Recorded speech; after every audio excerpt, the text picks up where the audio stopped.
Então, a Bíblia tem o conceito. O que hoje a psicologia chama de traços hereditários, traumas hereditários que você herda, eles chamam de maldições hereditárias. E por que a palavra maldição? É porque ela vem carregada de uma advertência. Você quer ser pai? Você quer ser mãe? Então, se prepare. Porque se você pisar na bola, até a terceira e quarta geração sua vai estar sofrendo disso. Mas fique tranquilo. Mesmo que você fale, se você se agarrar comigo, eu terei misericórdia até 1000 gerações daqueles que me amam e guardam os meus mandamentos. Então o primeiro ponto é esse. A Bíblia não está falando de nada que a psicologia e a psicanálise hoje não tratem nos consultórios, apenas usando uma nomenclatura. Segundo, a Bíblia, quando chama de maldição hereditária, ela não chama de determinismo hereditário. Em canto algum da Bíblia, do Gênesis ao Apocalipse, você é obrigado a ser porque o seu pai foi.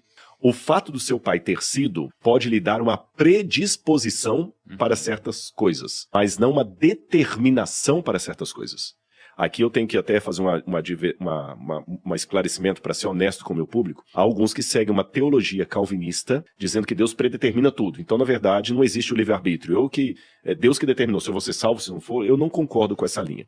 Tem uma outra linha, a arminiana, que é a que eu concordo, que nós somos responsáveis pelo nosso destino e as nossas escolhas. Então eu tenho muitas coisas que eu carrego no casamento, conversando com a Laura, a gente fica percebendo às vezes assim, como é que eu trago algumas coisas que ela não traz do lado dela por causa da criação que eu tive, algumas dificuldades. Vou dar um exemplo. Olha como é que eu sentei aqui e estou falando naturalmente, sem nenhum medo. Para vocês também, vocês são da comunicação. Uma outra pessoa ia ficar tremendo aqui, com a mão suando, com medo da próxima pergunta que você fazer, colocando a mão aqui de medo.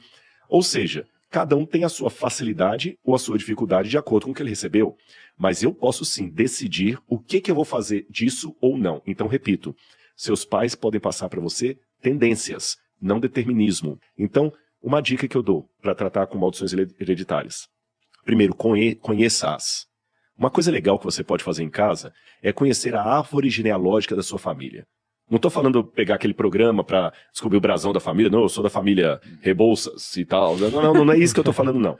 É você sentar com sua mãe, com sua tia, perguntar assim, mãe, me fala um pouquinho dos seus irmãos, da criação que vocês tiveram. Pergunte quantos casos você tem na família de depressão profunda, quantos casos você tem de suicídio, quantos casos tem na família de pessoas com problemas mentais, quantos casos você tem na família de fracassados financeiramente, ou de pessoas que deram bem. Procure conhecer as virtudes e os defeitos da sua árvore genealógica. E desenhe mesmo essa árvore genealógica. Quantos depressivos eu tive, quantos casamentos não bem-sucedidos houve, etc, etc. Quantos problemas de drogas eu tive na família, de alcoolismo. A partir daquilo, procure ver naqueles galhos da árvore que você desenhou, quais são os galhos que mais se identificam com você. Quais são os que mais se identificam? Olha, isso aqui, isso aqui. Os que são virtuosos, você pode promover. Os que são defeitos, opa, eu tenho essa tendência aqui da minha família. Eu tenho a tendência de me achar um fracassado. Eu tenho a síndrome do impostor. Ore a Deus e comece a trabalhar essas tendências. E aí eu acho que você tem um bom caminho para seguir e, na medida do possível, busque a ajuda de um profissional de saúde mental, que um bom terapeuta pode fazer uma grande coisa na sua vida. Um bom terapeuta. Principalmente homens têm preguiça ou preconceito de procurar um psicólogo. Tem que fazer, né? Tem que fazer. Tem que fazer. Terapia é muito bem-vinda. Muitas vezes, para você não repetir o modelo, você terá que fazer algumas rupturas. Cuidado com as figuras de autoridade que você coloca na sua vida. Então, vou pegar o Salomão. Vamos pensar um pouquinho sobre que tipo de mãe a Batseba deve ter sido. Muito possessiva. Não é? Porque quando ela teve o problema, que ela engravidou do primeiro que morreu, ela foi falar com Davi, olha, eu tô grávida. Imagina a cabeça dela. A Bíblia não diz isso diretamente, mas nas entrelinhas a gente pode ler. As acusações. Olha que eu tava quieta lá tomando meu banho, você que me chamou.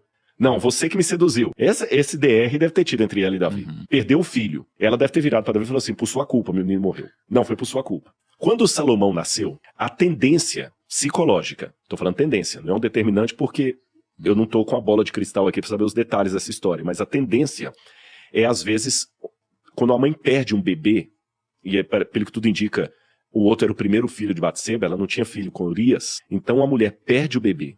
Quando nasce o segundo, a tendência é ela se apaixonar pelo segundo e o medo de acontecer com o segundo o que aconteceu com o primeiro, e repito, pessoal, são tendências, tá certo? A tendência é que ela super proteja esse segundo filho. Sim. Alguns psicólogos, quando vão trabalhar com mães que perderam o primeiro bebê e tem um segundo pouco tempo depois, trabalhar para que ela não abafe esse segundo com amores e cuidados compreensíveis, porque ela tem medo de perder. Ela não quer de novo a dor do luto. Então ela pode se tornar uma mãe possessiva, uma mãe daquela que protege, que determina os caminhos e tudo mais, e etc. E você nota isso aqui. Ela começa, já no início do livro de 1 Reis, que é quando vai contar a história de Salomão, ela começa a ter um papel de proeminência que não era próprio dela enquanto rainha naquela época. Ela que foi lá em Davi, olha, você não prometeu que Salomão ia ser o seu filho, o rei? Faça alguma coisa. Olha, Adonias está lá se proclamando rei. Ela que fez todo o arranjo político do palácio para poder Salomão assumir o trono. Ou seja, ela tomou a frente. Essa mulher é um problema, né? Não. Cara, o que ela gerenciava ali... Ela gerenciava tudo ali. E aí ela pega e põe o filho dela no poder. E você já viu essas situações, até filme Game of Thrones tem exemplos disso. Game of Thrones é só isso, né? Exatamente. Tá lá a mãe manipulando o filho e tudo mais. Não seria bom para a monarquia de Israel. Aí a próxima coisa que ela faz é quando o Adonias, ele vai lá e pede para não morrer. Salomão fala, eu vou te poupar. Aí ela chega, depois, o Adonias vai procurar quem? A própria Batseba. Interessante o Adonias ter pedido a Batseba para ficar com a esposa do pai. Aí a Bíblia diz aqui, eu posso ler? Olha, diz aqui, que o Adonias vai e fala com a Batseba, né? Então Batseba foi até o rei Salomão para falar-lhe a favor de Adonias. O camarada era um mau caráter, e ela foi lá. O rei se levantou para recebê-la e inclinou-se diante dela. Depois se sentou no trono e mandou pôr uma cadeira para sua mãe, e ela se assentou à sua direita. Olha o poder, olha a influência dela. Então Batseba disse, só um pequeno favor lhe faço. Pequeno caramba, ela estava pedindo um negócio que era completamente errado. E peço que não seja recusado. Olha a chantagem emocional. Eu sou sua mãe. Você pode ser o rei, mas eu ainda sou sua mãe. Pode pedir minha mãe, porque não recusarei um pedido seu. Batseba disse, peço que Abisag, a sunamita, seja dada por mulher a Adonias, seu irmão.